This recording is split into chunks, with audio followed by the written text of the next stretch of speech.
In March 2013, the body of 43-year-old Pastor Daniel Cole was discovered in a vacant lot on Houston's south side, his face unrecognizable from the brutal beating he had endured. The investigation that followed uncovered a shocking web of infidelity, betrayal, and violent retribution. 6 months earlier, in September 2012, at the Divine Grace Baptist Church, a dangerous series of events had already begun. Secrets hidden behind the pulpit, sins disguised as sermons. But when those secrets surfaced, they did not just destroy reputations, they ended in murder. The city of Houston woke up to a brutal scene on the morning of March 8, 2013. A 911 call had come in just before sunrise. The caller, a gas station employee arriving for his shift, had spotted something unusual behind the building. At first, he thought it was just another homeless man, perhaps drunk, passed out in the dirt, as had happened before. But as he moved closer, his footsteps hesitant, his stomach began to tighten. The man wasn't moving, and then he saw the blood.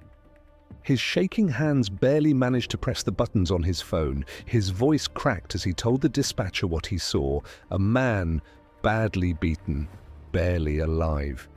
He couldn't tell if the man was breathing. By the time officers arrived, the early morning traffic had begun to stir, headlights cutting through the misty dawn. The gas station remained quiet, its neon sign flickering weakly, casting a dull glow over the lot where the body lay. Police cars pulled up, their doors swinging open as officers stepped out, hands resting on their holsters, unsure of what they were about to face. The first officer on the scene took one look at the man on the ground and immediately called for backup. Lying in the dirt, barely clinging to life, was Pastor Daniel Cole, 43. His face was so swollen that at first no one could recognize him. His lips were split open, his eyes completely shut from the swelling. Deep bruises covered his body, the skin torn in places where something, maybe brass knuckles, maybe a steel pipe, had struck over and over. His once crisp suit was now a tattered mess, soaked in blood and dirt. His breathing was shallow, rattling in his chest. He had been left here to die. Paramedics arrived within minutes, moving fast, voices sharp with urgency. They worked on him right there in the lot, checking his pulse, stabilizing his battered body as best they could. His hands, curled into weak fists, showed defensive wounds. He had tried to fight, he had tried to survive. But the damage was too much. The ambulance doors slammed shut, and the sirens wailed as they sped away, cutting through the city streets. Inside, the lead paramedic monitored his vitals, watching the numbers drop. Every second counted. By the time they reached the hospital, Daniel Cole was gone. The news spread quickly. A pastor, murdered. It wasn't just any pastor. It was Daniel Cole, a well-known figure in Houston's faith community. A man who stood on the pulpit every Sunday, preaching about morality, about family, about faithfulness. His congregation, the Divine Grace Baptist Church, had seen him as untouchable, a man of God, a leader. Now his body lay lifeless in a hospital bed, his blood washed from the emergency room floor as doctors filled out the paperwork. The investigation started immediately. The Houston Police Department wasted no time. By March 10, 2013, detectives had their first lead. Witnesses began to speak. People who lived near the gas station, the ones who always kept their windows shut but their ears open, reported seeing something strange around midnight on March 7th. A black SUV had pulled up fast, its tires screeching as it turned into the lot. Then voices, muffled at first, then louder, desperate, angry. Some said they heard a man begging, others only caught the sound of thuds, blows landing, bodies moving, shoes scraping the pavement. Then silence. It didn't take long for detectives to track down the vehicle. A black 2008 Chevrolet Tahoe had been captured by security cameras from a nearby store, its license plate just clear enough for them to run a trace. The vehicle belonged to Trisha Martinez, 38. She was picked up for questioning. At the precinct, she looked calm, not nervous, not surprised. When detectives laid out what they knew, the SUV, the location, the witness reports, she only blinked. They asked if she had been there that night. She shook her head. She said she had no idea what they were talking about. But they had surveillance footage. The SUV was caught leaving the crime scene. The timestamp showed it pulling away from the gas station at 12:47 a.m. on March 7th. And Trisha was in the driver's seat. Still, she did not brake. She claimed the car had been borrowed. She said she didn't know who had taken it. She acted shocked, offended, hurt. She cried. But none of it convinced the detectives. And yet, they had nothing solid enough to hold her. They needed more. They started digging into Trisha's connections. That's when things became even clearer. Luis Martinez, 40, and Raul Martinez, 42, Trisha's brothers. Both had long histories with the law, gang affiliations, arrests for violent assault, weapons possession. They had cleaned up in recent years, stayed off the police radar. But their past was still written in ink, and when detectives traced phone records, they found something interesting. Luis and Raul had both called Trisha multiple times on March 6th and March 7th. More digging led to another breakthrough, security footage from a different gas station 3 miles away from the crime scene. The same black SUV had been caught on camera. This time, 5 men stepped out. The timestamps put them there at 11:58 p.m. on March 6th. No one could identify all of them, but 2 faces were clear enough: Luis and Raul Martinez. This was enough to move forward. By March 20th, 2013, authorities issued arrest warrants. Luis and Raul were taken into custody at their respective homes. When officers arrived at Luis's house, he did not resist. He only sighed, as if he had been waiting for this. Raul, however, ran. He made it down 2 blocks before officers tackled him to the ground. At the station, both refused to speak. They sat in silence, hands cuffed, faces blank. Detectives threw everything at them: evidence, phone records, surveillance footage, but they refused to say a single word about what had happened that night. The only person who had spoken at all was Trisha. But even then, her words had been carefully chosen. She never admitted to anything. She never confirmed or denied. She only said, "I don't know anything about that night." That's all, nothing more. It was clear what had happened. The 3 other attackers were still out there, vanished, ghosts. The case was open. The investigation continued. But one thing was certain: this was not a random act of violence. This was retribution, and the real story was just beginning. For years, Pastor Daniel Cole built a name for himself, standing at the pulpit every Sunday, his voice commanding yet soothing, weaving tales of faith and redemption. He spoke of loyalty, devotion, the sacredness of marriage. His congregation at the Divine Grace Baptist Church hung onto every word. They trusted him, admired him. Some even feared him, not because he was cruel, but because he had a presence that demanded respect. But when the sermons ended and the crowds left the church, the man behind the words was not the same one they worshipped. In private, Daniel was reckless, driven by temptations he could not resist. He was addicted to power, and for him, power was never just about leading a church. It was about control. Control over people, over situations, over women. His preference was always the same: married women. He knew the type well. Women who felt unseen, unheard. Women who came to church not just for salvation, but for escape. From unhappy marriages, from neglectful husbands, from loneliness that settled deep into their bones. and he was always there with open arms, with comforting words, ready to offer what their husbands could not. By September 2012, 3 of them had fallen into his orbit. Marissa Delgado, 35, had been the first. A quiet woman who sat in the front row of every service, her eyes filled with something fragile. She had been married for 10 years to a man who barely spoke to her. Pastor Daniel noticed the way she lingered after Bible study, the way her voice trembled when she asked him for guidance. She had been the easiest to pull in. A few private counseling sessions, a few well-placed compliments, and soon she was waiting for him in dark corners of the church, desperate for moments alone. Angela Mackenzie, 41, had been different, strong, confident, admired by everyone. As the church's choir director, she commanded attention, her voice filling the walls with something almost holy. But her marriage was falling apart, and Daniel knew it.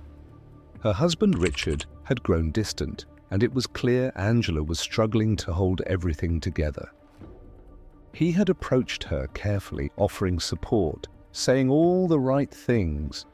He let her believe it was fate, that their connection was something divine. By October, she had given in. And then there was Trisha Martinez, 38. Unlike the others, Trisha was dangerous. Her husband Miguel was a man people feared. He had gang ties, a history of violence, a reputation that kept most men away from his wife. But Daniel was not like most men. He saw the way Trisha watched him, the way she lingered longer than necessary when shaking his hand. She had resisted at first, but he was patient. He knew how to pull people in. By December, she was sneaking out of her house, coming to him under the cover of night. It was a dangerous game, but Daniel had never been afraid of risk. He believed he was untouchable. He believed no one would ever know. But secrets have a way of slipping through cracks, and when they do not leak out slowly. They explode. It happened on a quiet night, February 17, 2013, when Richard Mackenzie borrowed his wife's phone. It was a simple thing. Angela had left it on the nightstand and he had picked it up intending to check something, an email, a bank alert, maybe a text about work. But the message that appeared on the screen was not from her boss. His eyes froze on the words, his grip tightening on the phone. The sender was an unsaved number, but the message was clear. At first, Richard read it again, thinking maybe he had misunderstood. But no, it was all there. The intimacy, the way his wife's name was missing, replaced with something softer. The words felt like a slap, burning into his brain, making it impossible to focus on anything else.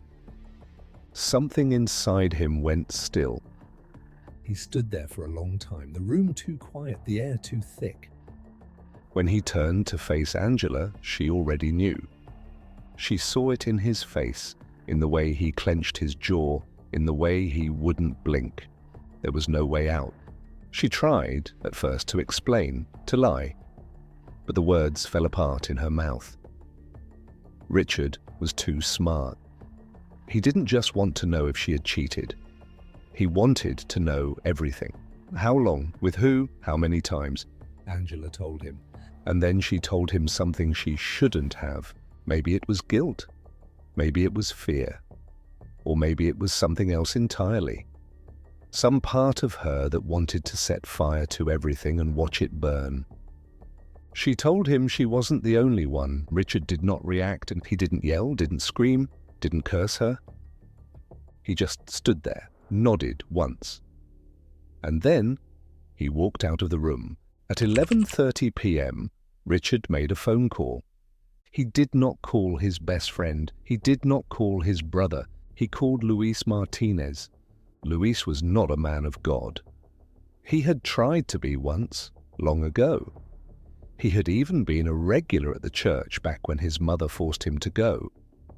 But life had pulled him into something else, and now he lived by a different set of rules. Richard had only met him a few times, but he knew what kind of man Luis was. And Luis knew what kind of man Richard had just become. They did not talk long. 5 minutes, maybe less. No threats were made, no promises either. Just facts. Richard told Luis what he had learned. He told him who had been involved. He told him who had touched his wife. Luis listened. And then, when Richard was done talking, Luis said something short, something final. Then he hung up. At 11:45 p.m., Luis called his brother Raul. At midnight, Raul called 3 other men. At 12:30 a.m., the planning had begun. Pastor Daniel Cole had no idea what had just been set into motion. By the morning of February 18th, 2013, Angela woke up alone. Richard was gone. She tried calling him, but his phone was off. At first, she told herself that maybe he just needed time. Maybe he would calm down, come back, sit down with her and listen to some excuse, some plea for forgiveness. But as the hours passed, an ache settled deep in her stomach. Something was wrong. She did not know it yet, but at that very moment, Luis and Raul Martinez were already moving. The plan was coming together, and Pastor Daniel Cole's fate had already been sealed.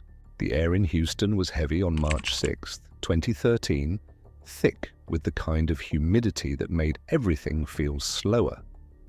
It had been nearly a month since Richard Mackenzie's discovery, nearly a month since he had made that phone call to Luis Martinez, and nearly a month since the first whispers of vengeance had begun to take shape.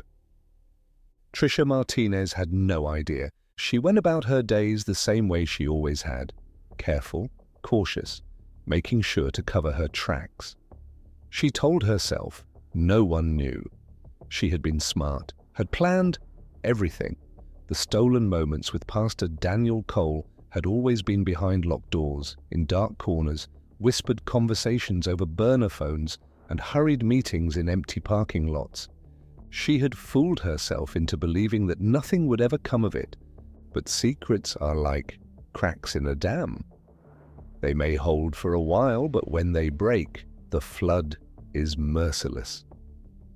She didn't know that her name had already been spoken in hushed voices, that her husband's family had already made their decision. She didn't need to ask for revenge.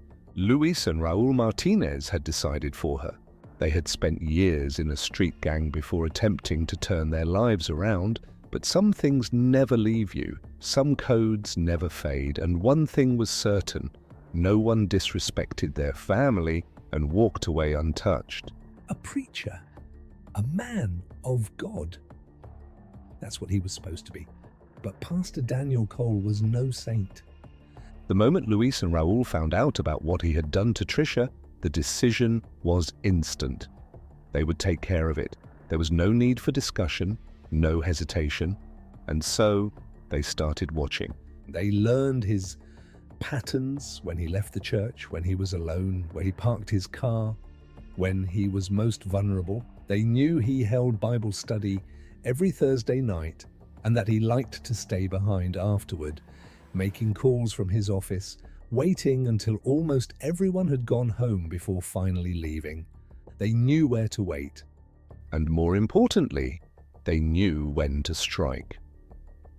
The night had gone as expected for Pastor Daniel Cole. He had just finished leading a marriage counseling session, standing in front of a room full of devoted couples, speaking about trust, about forgiveness, about staying strong in the face of temptation. He had smiled, he had shaken hands, he had looked every husband in the eye and preached about loyalty, all while carrying the weight of his own sins in his pocket, in the secret texts, in the meetings he had with their wives behind their backs. By 11:15 p.m., the church had finally emptied. He stepped outside, humming a hymn under his breath, walking to his car as he had done countless times before. But this time was different. This time, the black SUV was already there, waiting.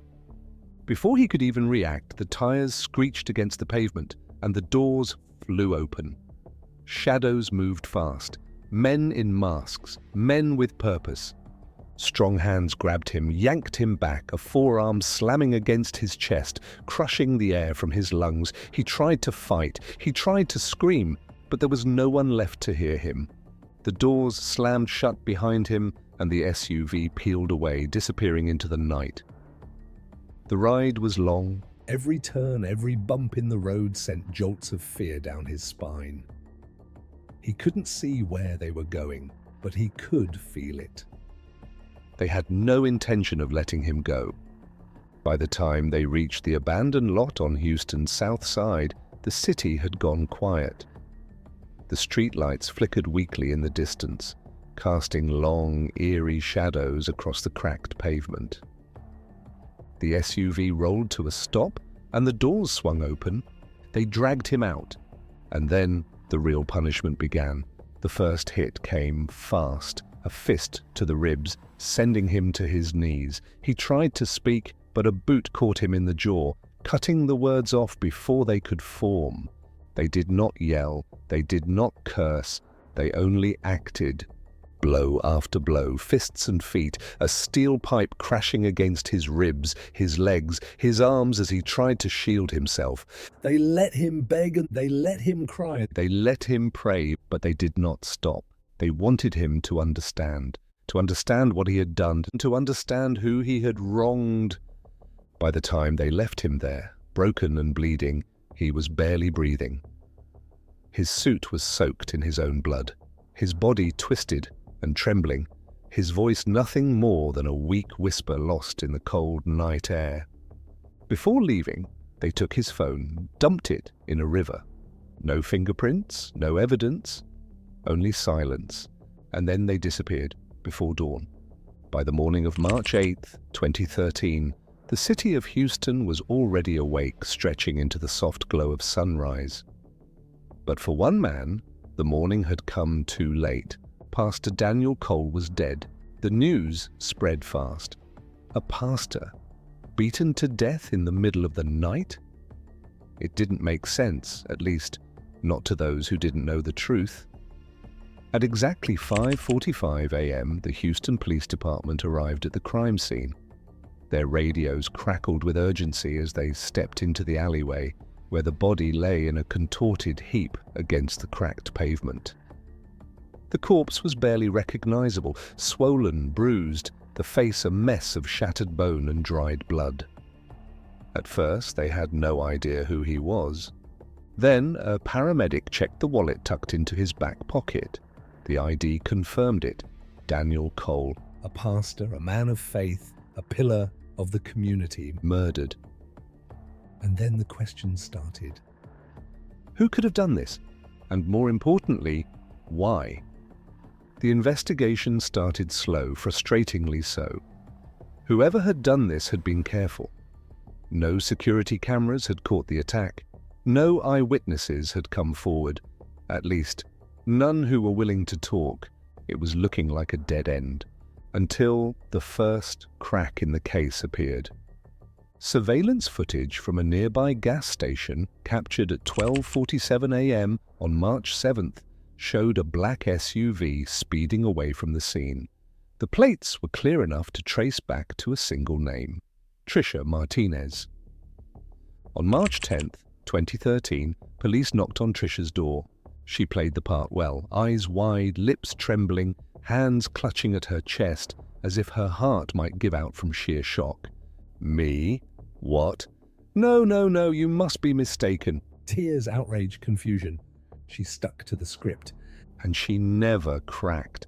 The SUV was all they had. No fingerprints, no weapon, no footage of her at the scene, just a car and a story she had already rehearsed. It wasn't enough to hold her, but Luis and Raul, they weren't as lucky.